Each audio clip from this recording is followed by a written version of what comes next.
കഴിഞ്ഞ ഒക്ടോബർ മാസം മുതലാണ് ചെങ്കടലിൽ നടക്കുന്ന ചരക്ക് നീക്കങ്ങൾക്കെതിരെ ശക്തമായ ആക്രമണം ആരംഭിച്ചുകൊണ്ട് ഹൂതികൾ രംഗത്ത് വന്നത്. പലസ്തീൻ ഐക്യദാർഢ്യം ഇസ്രയേലിനെതിരെ എന്ന് പറയുന്നെങ്കിൽ പോലും എല്ലാ രാജ്യങ്ങളോടും പ്രതികാര നടപടി എന്ന രീതിയിൽ തന്നെയാണ് ഹൂതികൾ ഈ ആക്രമണം നടത്തുന്നത്. അങ്ങനെ ഐക്യദാർഢ്യം പ്രഖ്യാപിച്ചുകൊണ്ട് തുടങ്ങിയ ആക്രമണം ഇപ്പോൾ എല്ലാ രാജ്യങ്ങളെയും ശത്രുക്കളാക്കിക്കൊണ്ടാണ് അവർ മുന്നോട്ട് പോകുന്നത്. ഇസ്രായേൽ കപ്പലുകളെ മാത്രം ലക്ഷ്യം വെച്ച് തുടങ്ങിയ ആക്രമണമാണെങ്കിൽ ഏറ്റവും ഒടുവിൽ ഇപ്പോൾ സംഭവിച്ചിരിക്കുന്നത് എല്ലാ കപ്പലുകളെയും നശിപ്പിക്കുക എന്ന ഒരു പ്രതികാര മനോഭാവത്തിൽ തന്നെയാണ് കെട്ടടങ്ങിയിരിക്കുന്നത്.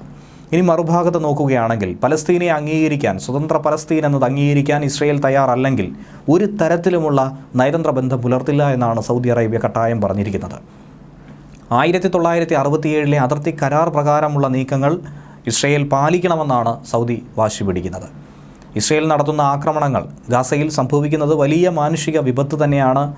അത് ഉടൻ തന്നെ അവസാനിപ്പിക്കണം. കിഴക്കൻ ജെറുസലേം പലസ്തീൻ്റെ തലസ്ഥാനമായി അംഗീകരിക്കണമെന്നാണ് സൗദി വിദേശകാര്യ മന്ത്രാലയം പ്രസ്താവന ഇറക്കി ആവശ്യപ്പെട്ടിരിക്കുന്നത്. ഇസ്രായേൽ സൗദി നയതന്ത്രം സാധാരണ നിലയിലേക്ക് മാറുന്നു എന്ന് അമേരിക്കൻ ദേശീയ സുരക്ഷാ വക്താവ് ജോൺ കിർബി പ്രതികരിച്ചതിന് മറുപടിയായിട്ടാണ് സൗദി ഇത് തുറന്നു പറഞ്ഞിരിക്കുന്നത്. സൗദി ഒരു തരത്തിലും പിന്മാറാൻ തയ്യാറല്ല.